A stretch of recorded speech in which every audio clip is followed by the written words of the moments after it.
Hey guys, it's me, Chef Rara, your food coach. I'm here today to talk about cravings. I am not the same as other food coaches, and I will tell you that from the beginning. Something I'm really passionate about is finding what works for you. Everybody is different, so there's no way I'm going to tell you that this works for you and this works for your friend. Yes, I'm going to give you the basic lineup of the foods that I believe you should constantly have in your fridge and in your home, because following the diet that I like to prescribe is one that actually allows you the opportunity to maintain a healthy life. But I'm never going to tell you you can't have something. We've already spoken about this before, about neglecting ourselves of our cravings, but I want to talk to you about the guilt associated with eating and some of my own personal story.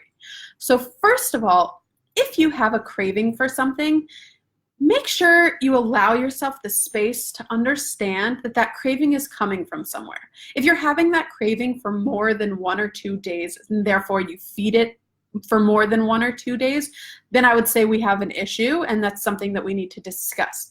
But say, for example, once in a while you want to eat an entire box of macaroni and cheese.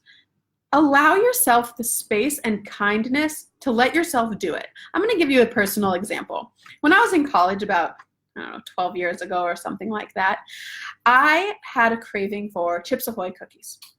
I'd always heard people say that they've eaten an entire box of cookies. And for me, this idea, yeah, right, you ate an entire box of cookies, that's impossible. But I wanted to challenge myself. Now, I'll tell you ahead of time, during that time, was dealing with my own eating disorder. I was not living a healthy lifestyle. I was struggling with bulimia, and I wish I had a coach that was there to tell me a proper way to live my life. But what I did instead was decided to go eat that entire box of Chips Ahoy chewy cookies. I enjoyed the first one. I enjoyed the second cookie. And then I challenged myself to eat that whole box of cookies because I had told myself I couldn't do it.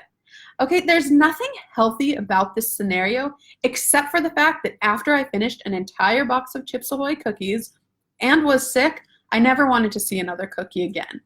Okay, this is similar to something that Tony Robbins does, where he brings people on stage that smoke cigarettes and he says, all right, smoke a cigarette, now smoke another cigarette, now smoke another cigarette.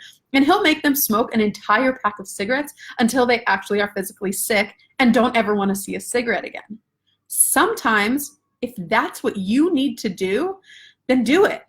Go to the end, go to that place where you are absolutely disgusted by something that you don't want to eat it again. I'm not going to tell you that there are other dietitians or nutritionists that stand by me on this because I don't know if they do or they don't. But I know for me, sometimes, because I'm an extreme person, I need to push myself to the edge. I need to go to that place that may not and most likely is not healthy, but brings me back to the opposite extreme of, okay, I need to change something. I need to get my life in track online. And all I wish is that at that time that I had a coach that I could tell this to, that I could be like, hey, I messed up, or I feel guilty about this. Because if someone were to come to me and say that, I would look at them in the eyes and I would say, all right, good for you. How do you feel now? I'm glad you listened to your body, but how do you feel now? Do you want to get back on track? Or do you want to keep going with these binges? Okay, it's really important that you have someone that you're working with when you're trying to reach your food goals that you trust and that you know has been on a journey, who might not have felt good at one point, but now feels good. I, thank God, am living a life of abundance right now. I feel amazing. I have more energy than I've ever had. I'm pregnant right now, and I'm actually feeling better and not having cravings the way some of my other pregnant friends are. And I really attribute that to the nourishment that I've been giving myself over the last 12 years on my health journey. So if you have any questions, I would love to hear from you. Please comment below. Let me know what your struggles are, and let me know if you are looking for a coach, if you're looking for someone to guide you on your way. I'm here, Chef Rara, your food coach, here to make living a healthy life simple and easy to digest. Have a beautiful evening.